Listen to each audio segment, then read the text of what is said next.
y la capa LLC, ¿sí?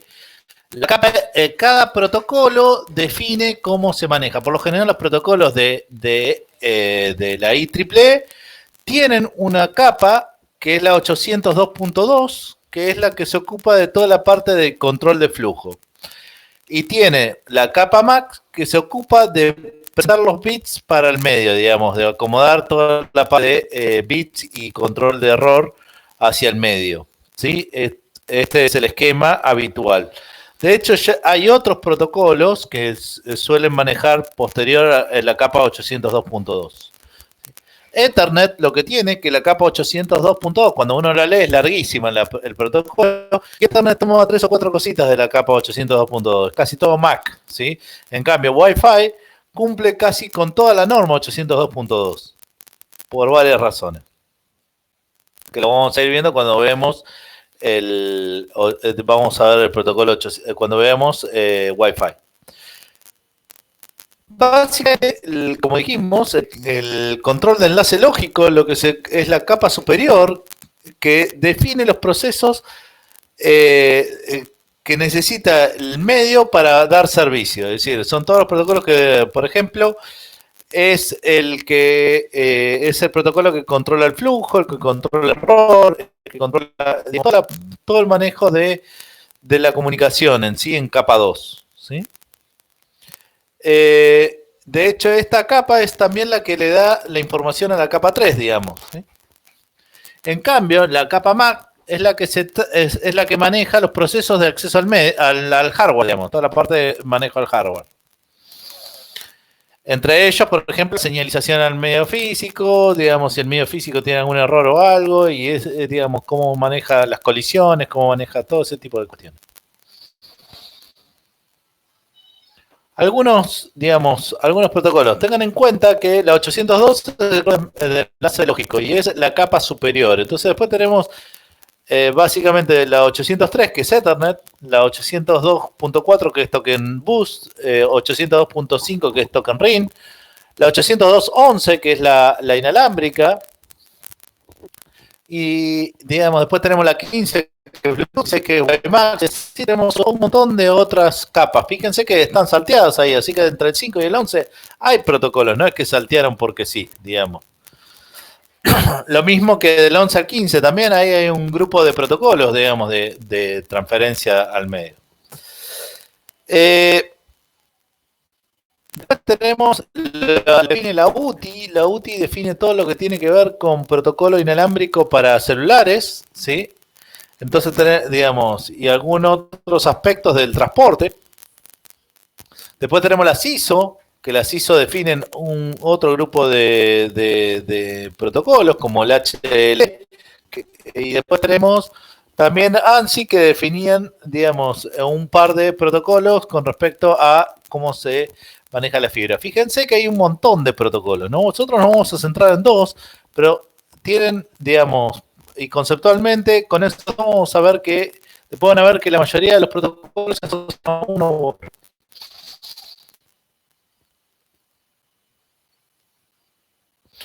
Algunas preguntas que tiene que resolver esta capa. ¿Qué nodos se comunican entre sí? Una pregunta típica es, ¿cuándo empieza la comunicación entre los nodos? ¿Y cuándo termina? Si yo me quedo callado, digamos, si yo estoy hablando y me quedo callado, ¿ustedes saben si terminó la clase o no?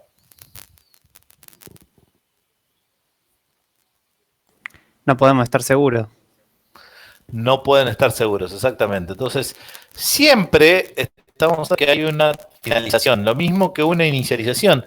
Si yo me largo a hablar, de cualquier cosa, ¿no? Estoy hablando del cielo.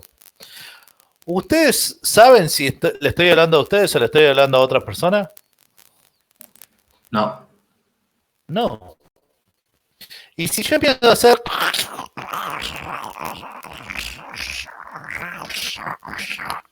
¿Saben si estoy hablando o estoy, digamos, si estoy iniciando una conversación o no?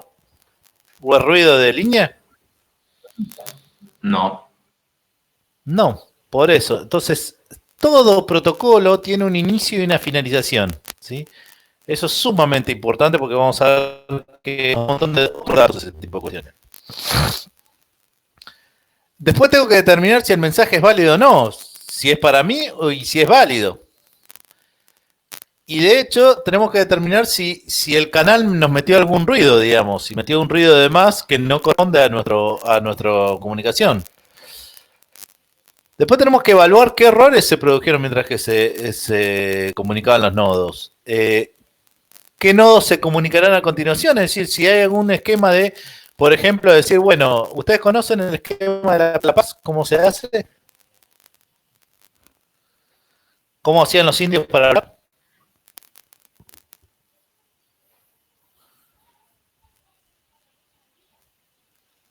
No. No, el esquema es muy simple. Digamos, el que tenía la pipa hablaba. Terminabas de hablar y le pasaba la pipa al que seguía hablando. Si nosotros estamos así en asamblea, como estamos ahora, nosotros en este momento estamos en una asamblea donde yo básicamente acaparo la mayor cantidad del canal. ¿Cómo hacemos para comunicarnos? Acaparás la pipa, Felipe. Acapar la pipa, claro. Prefiero un whisky para acaparar, pero bueno. Pues las dos cosas, ¿por qué no? No, la pipa no me interesa mucho, pero un whisky, una cerveza podríamos acapararla. Che, en una asamblea así como estamos, ¿cómo nos podemos organizar para hablar? Levantando la mano. ¿Y cómo los veo? Bueno, una forma es... Porque está la manito de Jitsi. Claro, pero ese es otro canal. Ese es otro canal, digamos, es lo que se llama un canal... de control. Un canal un canal secundario o un canal de control. Sí, exacto. Sí, sí. Ahí estamos manejando, pero imagínense que no existe la manito. ¿Sí? Una manito de control. ¿Cómo harían ustedes?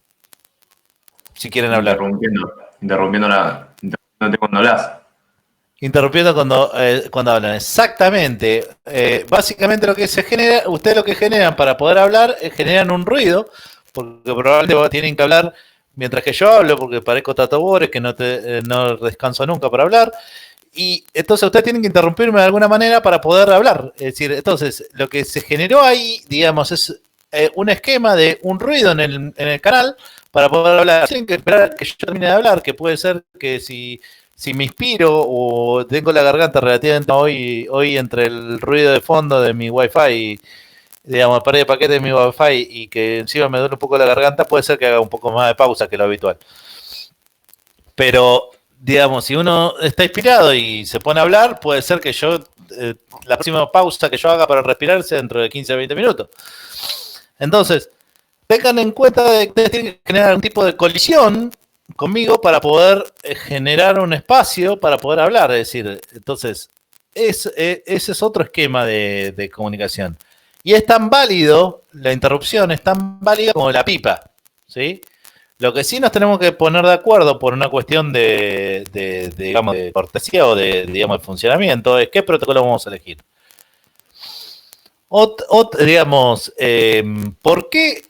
Digamos, ¿por qué tenemos que llegar a la colisión?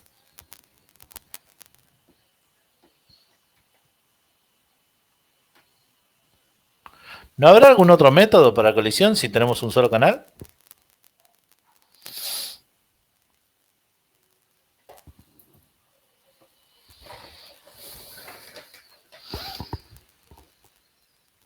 Pensemos, no hay mucho más para hacer, hay que pensar, ¿qué otra manera para, si no es la colisión? Siempre estamos hablando de que tenemos un solo canal, no más de un canal. Si tenemos más de un canal, tenemos protocolos para tirar para arriba. Si tenemos un solo canal, no hay tanto. Tenemos colisión, tenemos pipa. Tenemos tiempos limitados para hablar. Exactamente. Nos repartimos los tiempos, es decir, vos decimos, bueno, tenemos 10 minutos, entonces yo hablo 10 minutos, después le paso 10 minutos al otro, 10 minutos al otro, 10 minutos al otro. Puede ser de tiempo fijo o variable, digamos. Tenemos, digamos, como el quantum de un CPU, por ejemplo, son variables. Yo te doy hasta 10 quantum para hablar, digamos, para hablar y después o te quito o cosas. Pero ahí ya necesitamos un moderador, ¿sí? La Claro, otra es como en el debate, que tenés el moderador. claro, tenés que tener un moderador. De la otra manera es colaborativo. Yo, digamos, cuando veo el canal, cedo al que me sigue la palabra. O toma el canal el que le sigue, ¿sí? No hay muchos más modelos que ese. No son tantos más. ¿Vos te acordás de alguno más, Hernán? Así en ese esquema. No, o sea, teniendo un canal auxiliar, es como decís vos, no hay mucha. Vos sí o sí tenés el tema de las colisiones y demás, que son los modelos básicamente que nosotros los damos porque son los que usan las LAN. Así que bueno, si no, tenés que tener un canal de tipo full duplex y punto a punto, de 1 a 1. Si tenés un canal de difusión, es como decís vos, no tenés muchas soluciones. No tenemos muchas soluciones, no. Pero bueno, son distintos esquemas que uno puede llegar a tener, digamos, pero no hay muchas más soluciones. Y bueno, el esquema es ese. Empiecen a pensar en ese tipo de problemas. Por ejemplo, digamos, eso, ¿por qué sí? Porque en realidad, si yo no sé si ustedes quieren hablar o no quieren hablar, digamos, no tenemos manera de decirnos. Por otro lado, una lista para notarnos quién habla o eso. Esto es lo mismo que cuando ustedes llegan a la esquina con el auto. Y hay un auto del otro lado que también quiere avanzar. ¿Quién es el primero que avanza? Mano derecha. Eso es lo Todo que el dice mundo la sabe norma. En la Argentina, olvídate, eso es un el chiste. vehículo más grande. El vehículo más grande es el que avanza, eso todo el mundo lo sabe. O el que demuestra mayor valentía y acelera. Técnicamente es el de la derecha, sí, eso es lo que dice el protocolo. El protocolo dice que el de la derecha avanza, ¿sí? Pero no se maneja así en la Argentina, es decir, eso es un cosa. Pero lo que pasa cuando llega a la esquina, pensemos el algoritmo de lo que pasa cuando llega en la esquina. ¿Qué es lo que pasa? Sí, en la cabeza, más allá de la derecha. Llegamos los dos, llegamos a la esquina. ¿Quién avanza primero? ¿Y por qué avanza primero? El de la Amarok. El de la Amarok. No, imagínense que tenemos dos autos iguales. Sí, más o menos, a menos que del otro lado venga una Scania, por ejemplo, ¿no? Ahí la Amarok, digamos, se la va a ver un poco fea también. Sí, es relativo. Imaginemos que sean dos autos iguales. ¿Quién avanza primero? El que toma la iniciativa a pasar. ¿Y por qué tomó la iniciativa? Porque tiene un timer, tiene un timer interno que le dijo ahora paso yo. Fíjense que los dos timers son aleatorios, es decir, son de esencia aleatoria los timers de los dos conductores. Son de esencia aleatoria. Ustedes no sé si se han enfrentado a ese problema, pero digamos, ustedes no saben exactamente cuándo arranca el otro. Arranca, uno de los dos arranca. ¿Qué es lo que puede pasar? Colisiones. Que los dos arranquen y frenen, supónganse que hay suficiente espacio, entonces arrancan y frenan simultáneamente. ¿Qué es lo que vuelve a pasar? Alguno trata también en algún momento de volver a arrancar. Claro, hay otra vez, suele ser ahora un periodo más largo de random, pero vuelve a arrancar. Uno de los dos vuelve a arrancar. Y así hasta la tercera o cuarta vez que uno de los dos agarra la mano y dice pase, ¿viste? Digamos, ya con una cosa como cachetada de loco. Pero digamos... Sí, hay un canal de señalamiento que es que vos le mirás la cara al otro, ¿no? Digamos. Y eventualmente y eventualmente te putea, ¿no? Digamos, pero ese es el que... Pero digo, hay otro canal... el tema acá es que por ahí el ejemplo es complicado en el punto de que, bueno, uno naturaliza que hay un canal de señalamiento que uno le ve la cara al otro. No, o sea, no le ve solo el auto, le ve la cara. Pero lo que vos decís es verdad cuando, por ejemplo, los tienen vidrios negros y vos no le ves la cara. Ahí se aplica el protocolo que decís vos, exactamente. Entonces, tenemos un protocolo de que hay un periodo de timer que, digamos, que tenemos internalizado, es aleatorio, porque no es que los dos nos señalizamos, hagamos un timer de 4 segundos, no sabemos si de 2 segundos, 3 segundos, 4 segundos, nada, es decir, es un periodo de timer que no sabes, es aleatorio en la cabeza de cada uno. Bueno, vamos a ver que acá se maneja algo similar. Otra de las cuestiones, digamos, es cómo sé que hay colisión. A ver, físicamente es fácil ver que hay colisión porque hay un agujero en el auto, ¿sí? O un biciclista tirado en el piso, ¿sí? Pero ¿cómo sé que hay colisión eléctricamente hablando?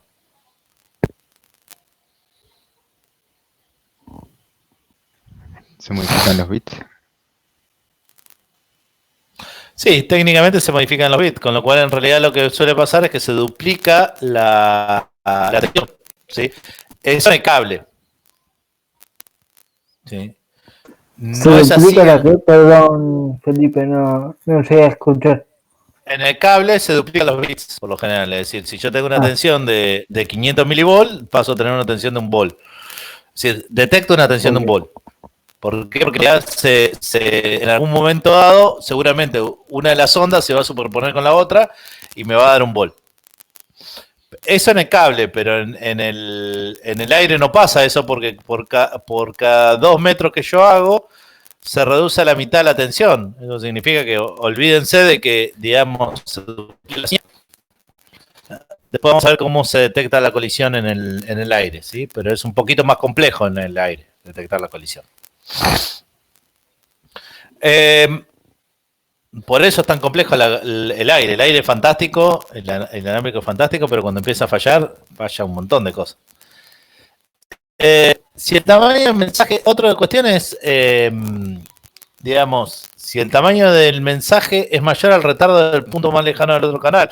¿Cómo manejo yo si el otro dejó de hablar?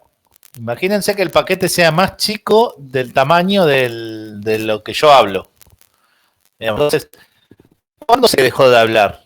¿O no está generando un nuevo paquete? Es todo un tema eso. Después le vamos a ver los problemas que trae ese tipo de cosas. Y el otro tema, por ejemplo, es, digamos, es el tamaño del mensaje. Yo no puedo emitir más, digamos, primero, tengo un tamaño mínimo de mensaje. ¿Qué pasa si yo sigo hablando? Y tengo un tamaño máximo del mensaje que me permite que el otro pueda tomar posesión del canal. Si en algún momento dado, como no es un sistema coordinado, yo tengo que tener un tamaño máximo y una vez terminado ese tamaño máximo, tengo que callarme un ratito para ver si el otro habla. Entonces tengo 2 tamaños, un tamaño mínimo y un tamaño máximo. Si todos los paquetes tienen ese problema, ¿sí? Eso lo tienen que tener en claro, ¿sí? ¿Eso qué implica? Que si yo mando un byte, que seguramente vamos a ver que en la mayoría de los canales un byte no entra pero cómodamente dentro de un paquete, digamos, muy cómodamente y nos sobra mucho espacio, el tamaño mínimo. Después tenemos que rellenar ese espacio. Entonces muchas veces se hace muy lenta la comunicación de a un byte. Entonces, muchas veces es mejor encolar un grupo de bytes. A lo que voy es que es más lento mandar pequeños bytes que mandar todo un byte. ¿Sí? Es decir, mandar todo un paquete gigante. ¿Sí? Mientras más grandes los datos que puedo enviar, más ancho, digamos, mejor tasa de bits voy a tener. Por todo lo que venimos diciendo, es decir, tenemos un montón de problemas en el medio que hacen que la performance vaya bajando con el tamaño del paquete, digamos.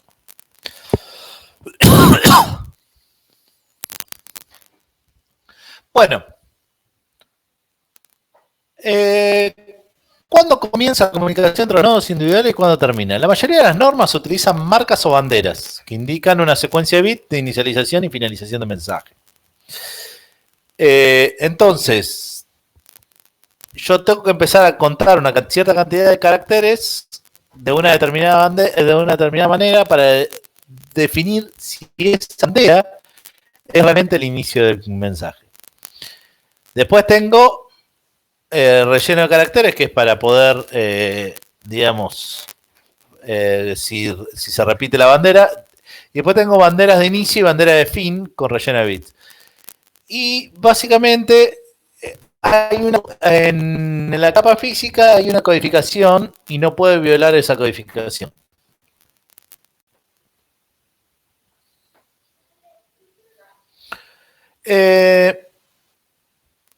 Digamos, no sé si se repitió la filmina.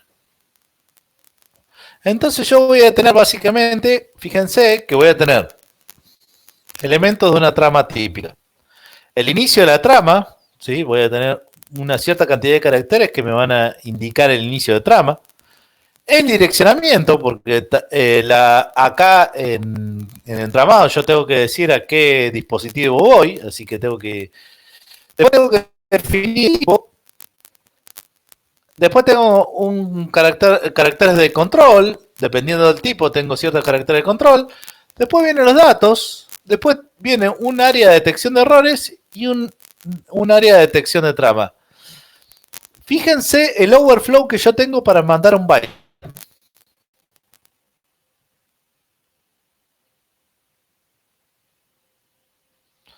¿Entienden el concepto de overflow? Como una sobrecarga. Una sobrecarga, exactamente. Si yo tengo que mandar un byte, exactamente, si yo tengo que mandar un byte, digamos, es lo óptimo, es otro tipo de protocolos, digamos, por ejemplo, el serio, digamos, hay otros protocolos que son mucho más óptimos para mandar un byte que hacerlo por red, digamos. Es una burocracia muy alta para mandar un bit, digamos. Sería ridículo usar esto. Pero bueno, en algunos casos yo necesito entrar por red y hay que hacerlo. Pero tengan en cuenta que eso lo vuelve extremadamente lento. Obviamente, si yo voy a mandar un bit de estado, en términos generales, lo que estoy haciendo es, digamos, lo voy a hacer una vez cada muerte de obispo, ¿no? Es decir, no lo voy a hacer siempre. Digamos, son procesos mecánicos lentos, es decir, no tiene, pero mientras, digamos, todo este tipo de cuestiones lo que tiene es que le mete burocracia, ¿sí? al proceso. Imagínense que esto es en capa 2, después tenemos la burocracia de capa 3 y tenemos la burocracia de capa 4. Toda esa burocracia consume bytes y esa cantidad de bytes, digamos, hacen que el canal se achique. La tasa de bytes que yo voy a poder transmitir va a ser menor.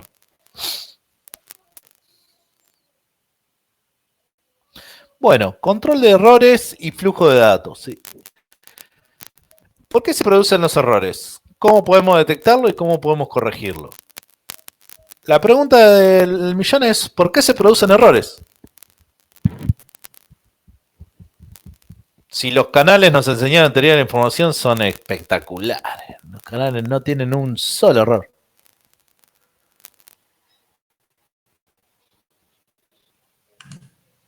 Porque en realidad puede haber ruido y otros problemas.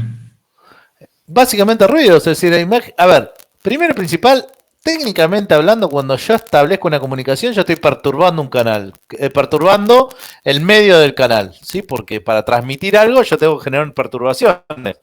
Por ende, si yo genero perturbaciones, cualquier otro puede generar perturbaciones, es decir, no solamente, de hecho la temperatura genera perturbaciones sobre cualquier medio. Entonces, nosotros estamos estableciendo de que yo tengo que perturbar el medio lo suficientemente fuerte para que no, digamos, para que otras perturbaciones molesten. Por ejemplo, la temperatura que la tengo siempre, ¿sí? Porque no puedo trabajar en 1 grado Kelvin, ¿sí? O en 0 grado Kelvin. Con lo cual, en realidad, yo ya tengo temperatura dando vueltas y eso genera perturbaciones. Que tengo un ruido de fondo que no lo puedo sacar. Entonces, yo ya sé que el canal, cualquier canal enfrente, a cualquier medio que yo me enfrente, va a tener ruido. ¿Sí?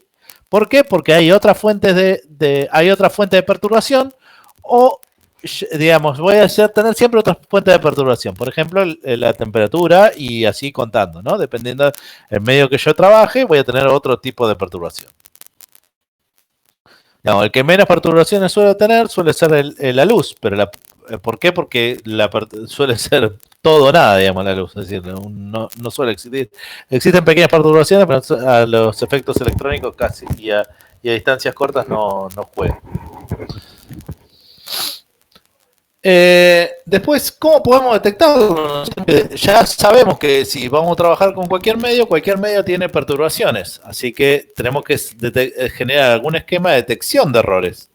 Y después, si podemos corregirlos, es decir, porque repetir la transmisión genera latencia y genera problemas, entonces tenemos que ver si podemos corregir los errores.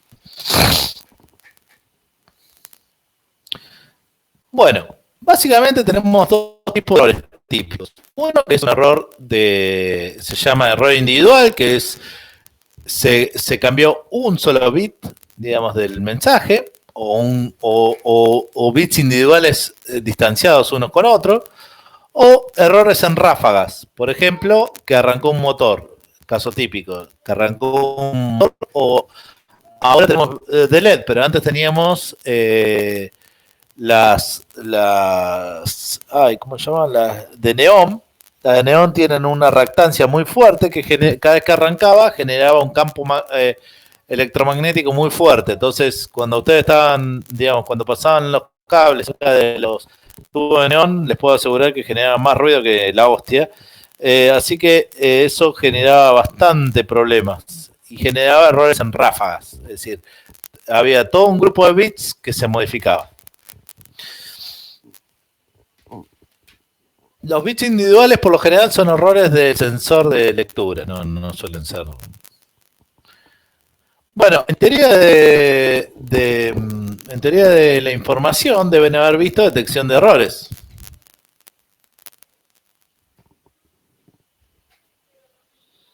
¿Vieron o no vieron? Sí, sí. Ok.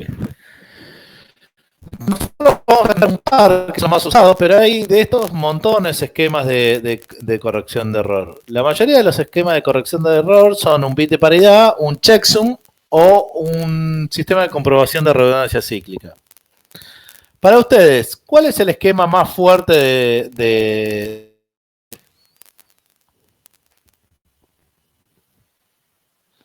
¿El bit de paridad, el MD5 o el SRC? ¿Cuál es más fuerte?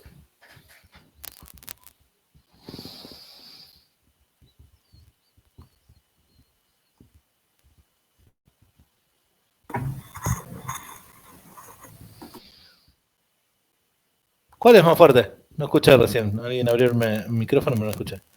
¿El bit de paridad, checksum o redundancia cíclica? CRC.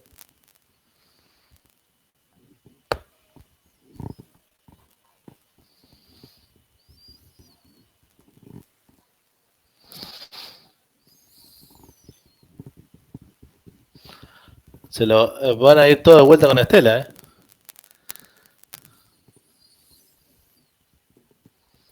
El bit de paridad seguro que no. No, exactamente.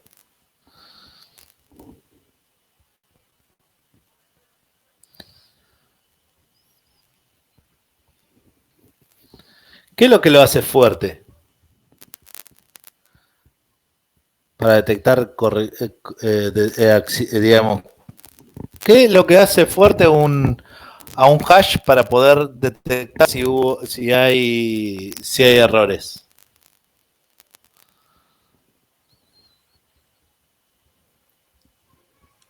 La cantidad de errores que puede detectar. La cantidad de errores que puede detectar, exactamente. Y básicamente es cuán lejano, digamos, a un, digamos, cuántos bits puede detectar, cuántos bits de cambio puede detectar, digamos, sin que colisione. ¿Qué significa esto? Que a grandes variaciones, digamos, en algún momento yo lo detecte. Por lo general, los más fuertes para detectar cambios son S5 y SH1. ¿Sí? ¿Por qué? Porque el nivel de detección que tienen es muy alto, digamos, es muy alto. Y más en paquetes tan chicos, digamos. Las colisiones de MD5 se suelen dar entre paquetes de bytes y paquetes de terabytes, digamos. Entonces, digamos, la mayoría de las colisiones son entre variaciones extremadamente grandes, y acá estamos siempre hablando en comunicación en bytes. ¿Por qué no se usa entonces? Por lo general se usa CRC. Sí, sí No, esa es la pregunta justamente que les iba a hacer, porque ya conocen cómo se calcula MD5, SHA, para qué sirven, cómo funcionan, lo buenos que son, porque son funciones hash que la verdad que son buenas y tienen buen resultado, dan buen resultado porque se usan criptográficamente, así que deben ser buenas. La pregunta es, ¿por qué la verdad las tramas no usan SHA ni MD5? ¿Por qué? Si es tan bueno. ¿No? Esa es la pregunta. Suelen usar UTI-32, digamos. Claro. CRC usan. ¿Por qué usan CRC? Y no MD5 o SHA, que es mucho mejor. Porque implican más burocracia. No, porque Sí, depende que llame burocracia, ¿no? Pero por eso, ahí está el punto, ¿no? A ver, ocupan un par de cantidades más de bytes, pero entre la burocracia que hay dando vueltas, sí, no por es... la sobrecarga, por la sobrecarga, sí. CRC32, por ejemplo, le agrega 32 bits. Y SHA le agrega, sí, 256, por ejemplo, ahí, ¿no? Está bien, pero no es por eso, ¿eh? No es por eso. No es por la sobrecarga, o sea, a nivel datos en la trama. Porque uno logra corregir el error. No, ninguno de los dos corrige. No. Los dos detectan, no corrigen. ¿Puede ser por el tamaño de la entrada? No, porque los dos permiten entrada arbitraria, los dos. SHA o CRC permiten que uno le entre la cantidad que uno quiera de datos y generan una cantidad fija. ¿Dónde está el punto acá?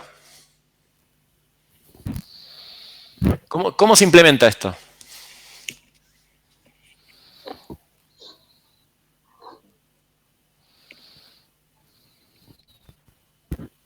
¿Quién implementa esto, mejor dicho? Más que dónde. A ver, ¿quién calcula el CRC o el M5? ¿Quién calcularía? ¿El CPU o lo calcula directamente la placa de red? La placa, ¿no? La placa de red, exactamente. Y en realidad, recuerdan que todo esto se hizo tienen bastante tiempo, digamos, con lo cual lo tiene que resolver el hardware. Lo interesante que tienen los CRC, a diferencia del MD5, el CRC puede ser calculado a medida que va la serialización. Entonces, mientras que yo voy serializando y voy enviando los bits, yo puedo ir calculando el CRC. Cosa que el MD5 tiene que estar todo el paquete completo, digamos, toda la serialización completa para poder calcular recién el CRC. ¿Eso qué implica? Que yo apenas termino de enviar todo el paquete, ¿sí? Yo ya tengo el CRC para ser enviado. Es un buen método de implementación. Y fíjense la ubicación en la trama, que el campo de checksum va al final, justamente por eso, ¿no? No está al principio, digamos.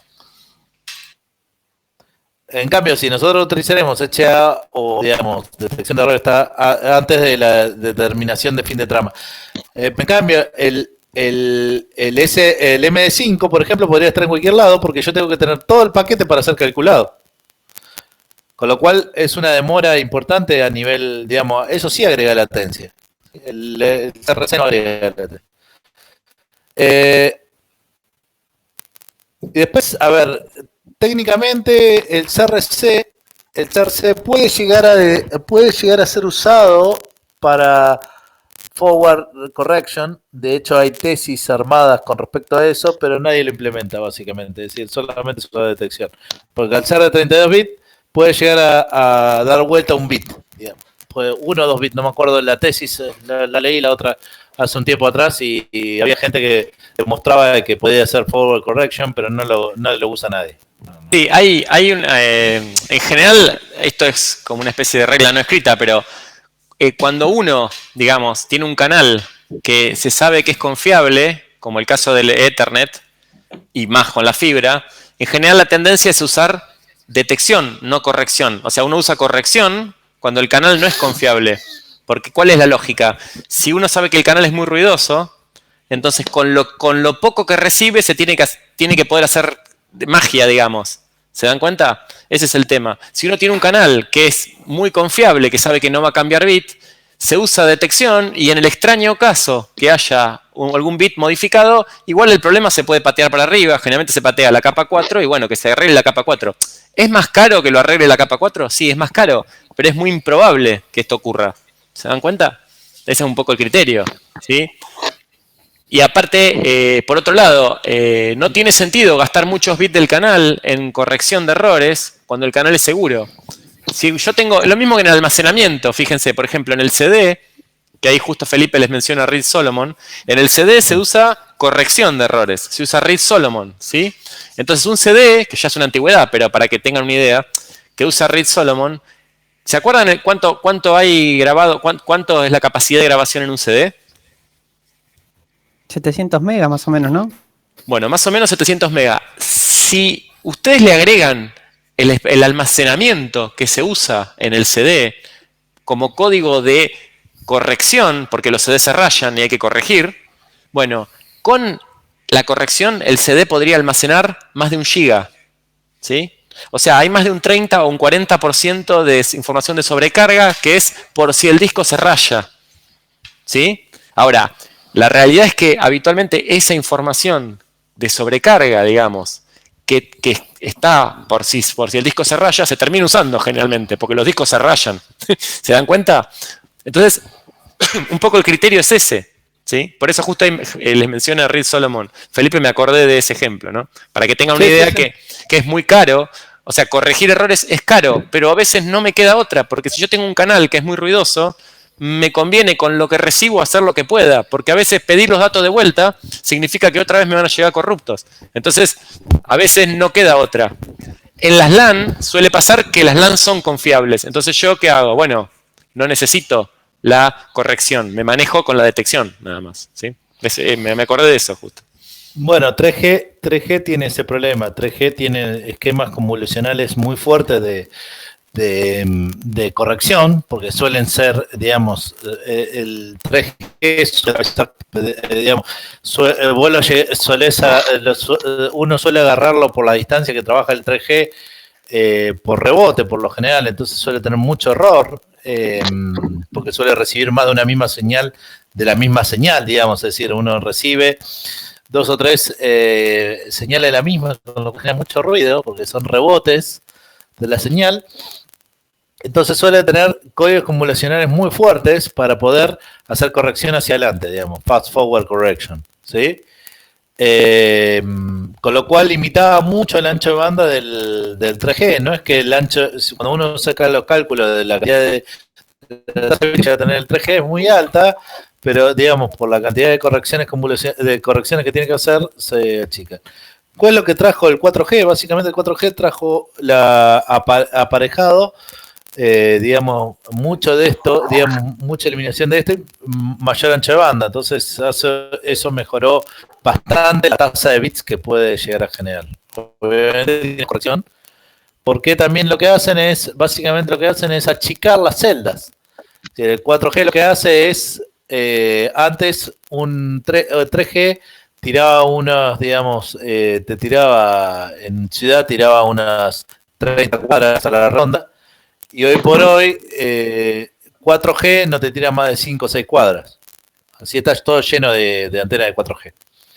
Digamos, convirtieron a la telefonía celular básicamente en un Wi-Fi, digamos. Es decir, casi es un Wi-Fi.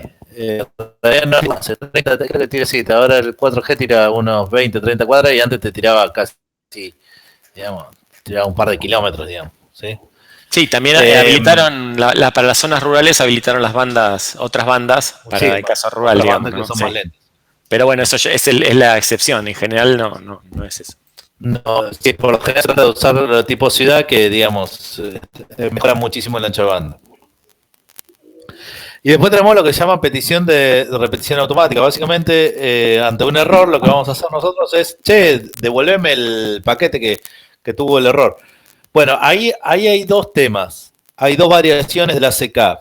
Uno es, repetir todo de nuevo, por favor. Digamos, no me importa lo que yo escuché. Imagínense que yo estoy hablando, como pasa ahora, digamos, nos pasa en este canal, que yo estoy hablando y en un momento dado se escucha mal y sigo hablando, ¿no?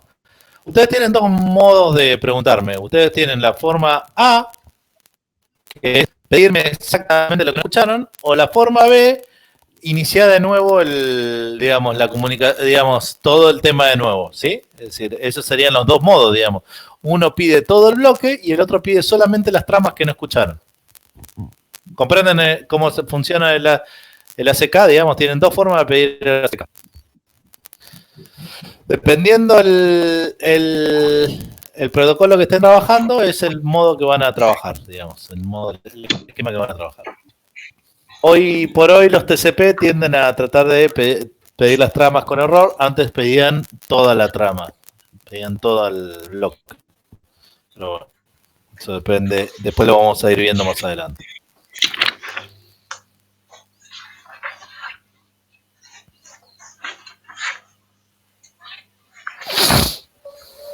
Se me fue el curso. Felipe, yo los tengo que dejar por ahora, Sí. la clase, así que bueno, después nos comunicamos, ¿sí? Dale. Bueno, chicos, les dejo saludos, nos vemos. Chao, hasta luego. Chao, nos vemos. Bueno, el concepto de ventana, ¿sí? Esto lo vamos a ver ahora, pero lo vamos a repetir, digamos, lo voy a introducir ahora, conceptualmente, pero tengan en cuenta que lo vamos a volver a ver en TCP, ¿sí? ¿Estamos? Sí, yo lo voy a introducir ahora, no es, digamos, el tema es que traten de entenderlo ahora, pero básicamente lo vamos a volver a ver en TCP. Tenemos, como dijimos, tenemos dos tipos de ACK. A ver, cuando todo anda bien, digamos, no importa. Yo mando paquete, le devuelvo, me devolviste bien el paquete 1, me devolviste bien el paquete 2, me devolviste bien el paquete 3, ¿sí? Bueno. De hecho, lo que se suele hacer es para no mandar todo ACK, yo te mando el último ACK, es decir, yo puedo enviarte por cada paquete una ACK o te puedo mandar, tengo un contador que yo espero un cierto tiempo, por ejemplo, 2 paquetes o 3 paquetes y después te mando, che, recibí los 2 paquetes, ¿sí? Si yo durante un periodo de tiempo no recibo nada más, le devuelvo, che, te recibí hasta este paquete, ¿sí? Son los dos esquemas de ACK. Dentro de eso, digamos, cuando recibo el paquete, voy enviando el resto de los paquetes que van faltando, ¿sí? El 3, el 0, el 1, así sucesivamente. ¿Cuál es el tema que tengo? ¿Sí? Quedó un micrófono abierto, no sé quién. El tema es el siguiente. Si yo voy mandando los paquetes, ¿sí? Y el otro me va aceptando los paquetes, tengan en cuenta que todos los sistemas de mensajes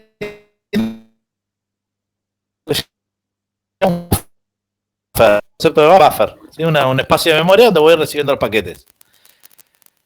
Yo tengo, en todo momento yo informo mi buffer, ¿sí? ¿Cuántos paquetes puedo recibir simultáneamente?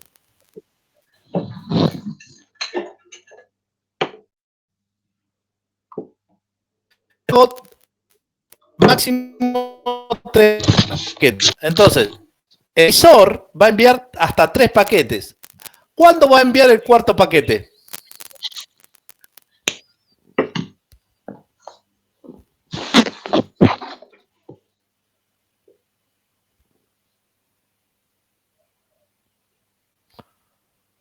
¿Cuándo voy a enviar el cuarto paquete? Vamos a llamar los que están a la izquierda el equipo A y los que están a la derecha el equipo B, ¿sí? El equipo electrónico, ¿no? Y entonces, el equipo B me informó al equipo A que tiene un buffer de 3 paquetes. Puede recibir hasta 3 paquetes. Si yo puedo recibir hasta 3 paquetes, ¿le puedo mandar 4 paquetes? ¿En forma simultánea?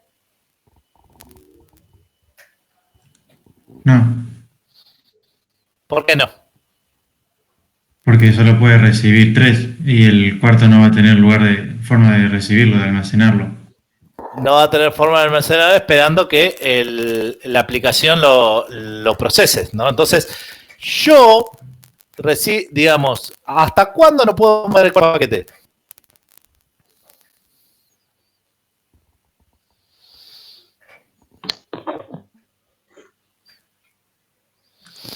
¿Cuándo recién Hasta puedo que mandar dice que 4x? vació el buffer. Exactamente, hasta que yo avise de que ya tengo el buffer, digamos, ya puedo recibir un paquete. Por lo general, digamos, los tiempos, digamos, de manejo de buffer que suele pasar es lo siguiente. Yo mando el paquete y este paquete automáticamente es procesado, pero el equipo A no lo sabe. ¿Cuándo lo sabe? Cuando recibe la CK. Cuando lo recibe la CK, recién ahí lo voy a poder enviar. Con lo cual hay un pequeño delay. Fíjense por qué existe este delay de mensajería. ¿Ustedes ven mi cursor? Digamos, entre el paquete 2 y 3. ¿Por qué existe ese delay?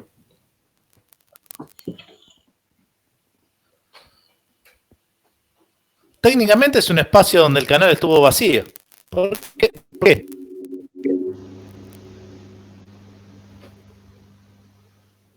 ¿Por la latencia? Por la latencia del canal, exactamente. Como no recibí yo, que hubo un periodo de tiempo donde yo no recibí que el otro había vaciado su buffer, yo tengo que esperar hasta que me indiquen que entonces tengo un round trip completo, ¿sí? De tiempo que estoy esperando que se desocupe el buffer.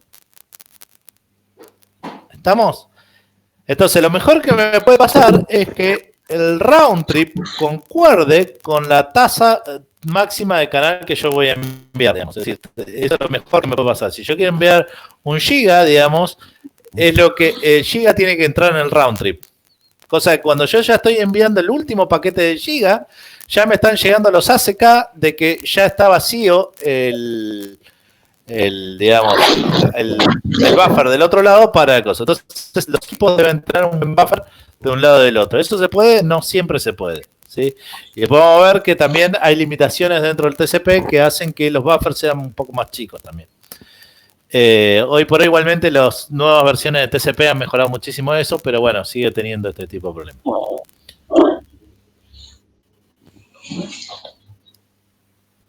Bueno. HDLC. ¿Por qué vemos HDLC? Es un protocolo relativamente viejo, pero es el protocolo en que se basó todo. La 802 se basó en este protocolo. ¿Sí? Por eso lo vemos. ¿Sí? El HDLC deriva de protocolos como el PPP. ¿Sí? Y uno más viejo que se llamaba LLC, pero bueno, no importa.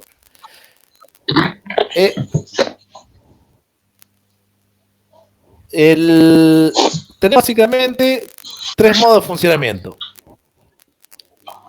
Tenemos el modo A, ¿sí? Que es el modo normal de respuesta, que es sobre un esquema HAL duplex, donde tenemos un maestro y un esclavo.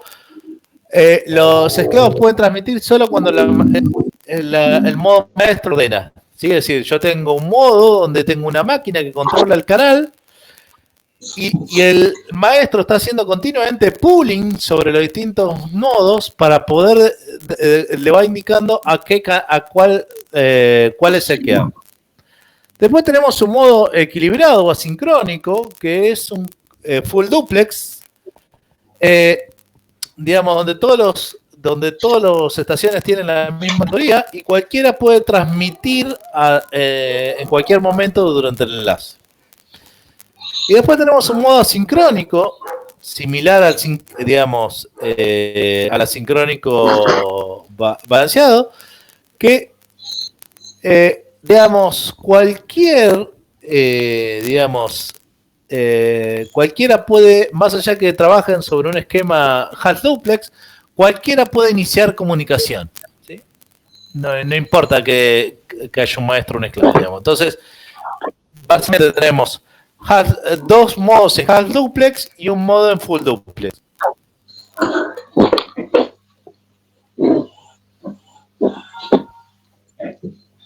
¿Cuáles son las tramas? Las tramas del HLC son de la siguiente manera. Tenemos una bandera de inicio y una bandera de finalización, ¿sí? Que suele ser 0111110, ¿sí? Después tenemos, tenemos un FCC, que es un CRC de 16 bits, y después tenemos un esquema de direccionamiento, donde es un modo de direccionamiento de 8 bits. Imagínense que la MAC es un modo ¿cómo se llama? Es un direccionamiento de ¿cuánto? ¿Cuánto tiene una Mac tradicional?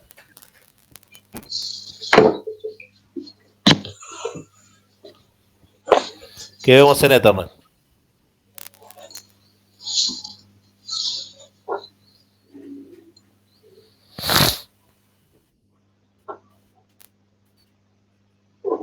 ¿Cuánto?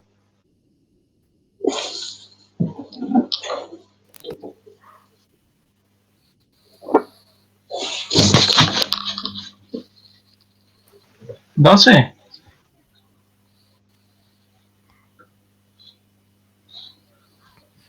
Sí, 12 tiene, exactamente. Tiene 12.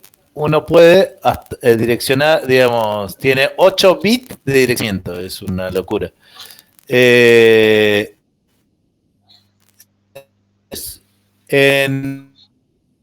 Acá tiene 8 bits para direccionamiento, digamos, en el otro tiene 12 bytes, digamos, de direccionamiento. Es, digamos, muy, muy grande. Después tenemos un esquema de control adicional, donde está el número de secuencia del paquete, el número de confirmación y un bit de finalización, etcétera.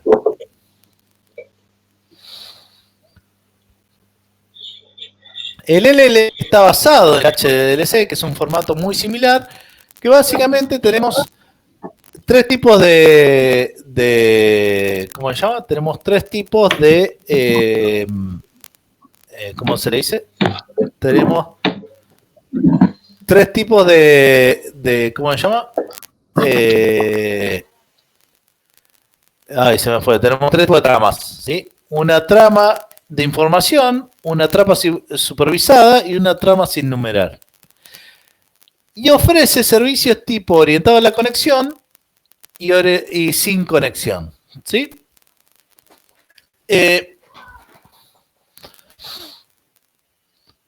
Ahora vamos a ver que cuando convirtamos el Ethernet a esto, vamos a ver que todo este tipo de cuestiones.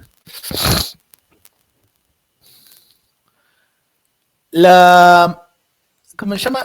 En el LLC tenemos un byte que nos permite manejar, digamos, qué tipo de servicio estamos manejando, el tipo de organización, digamos, el tipo de paquete que vamos a manejar, el tipo de capa superior que vamos a manejar, y después, ¿cómo se llama? Algún dato de control que depende si es orientado a la conexión o no es orientado a la conexión. Por lo general el Ethernet no es orientado a la conexión, así que el tipo de control no se suele utilizar. Entonces, tenemos tramas orientadas a la conexión, que es, por ejemplo, el Wi-Fi hace uso de todo esto, y tramas sin conexión, que es el caso del Ethernet, que no suele tener conexión. ¿Sí? Es solamente envío de paquetes planos como hace el IP. Entonces, dentro de conexión tenemos tramas sin numerar, ¿sí? De establecimiento de conexión donde no están numeradas, transmisión de datos, donde son tramas de datos y tramas supervisoras, que son tramas de control, y después tenemos tramas de desconexión.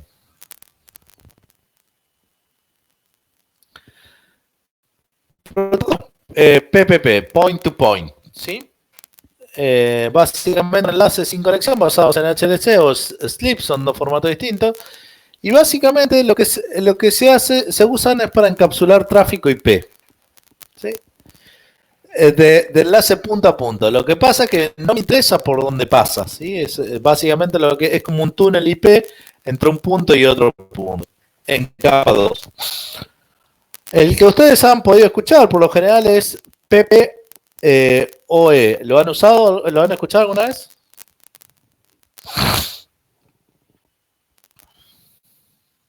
No, yo no. Yo tampoco. ¿Quién tiene Telefónica como ADSL? Yo no tengo teléfono. Bueno, lo has usado y no lo has escuchado. El PPOE es el que utiliza Telefónica. ¿Sí? PPOA casi no se usa ya. Pero el PPOE sí, porque es el que usa Telefónica para conexión de punta a punta. Entre la ADSL y la Astral. Bueno, básicamente PPOE permite establecimiento de conexión, permite negociar algunas cuestiones como trama, protocolo de autentificación y todo ese tipo de cosas.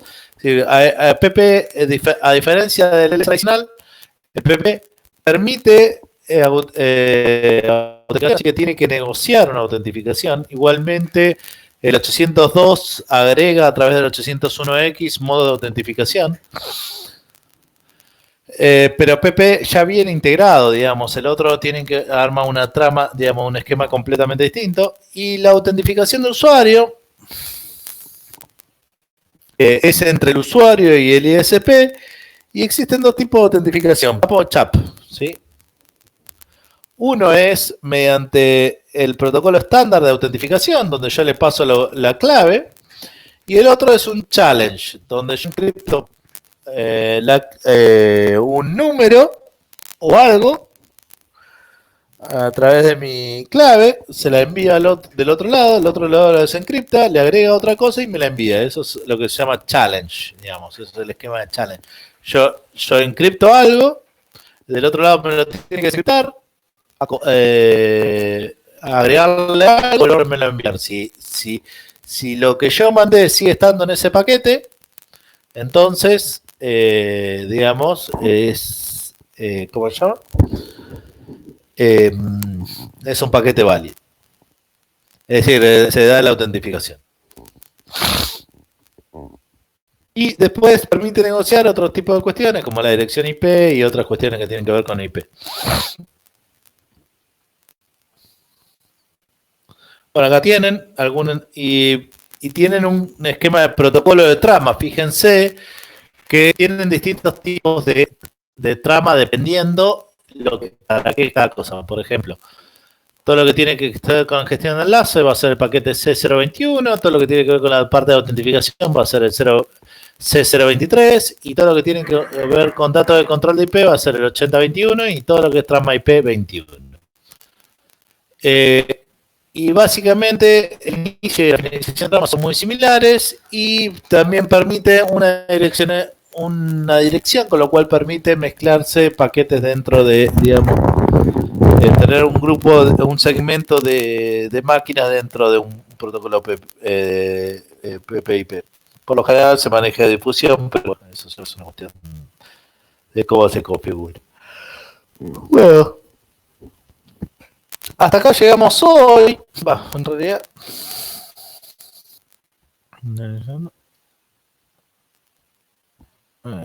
Sí.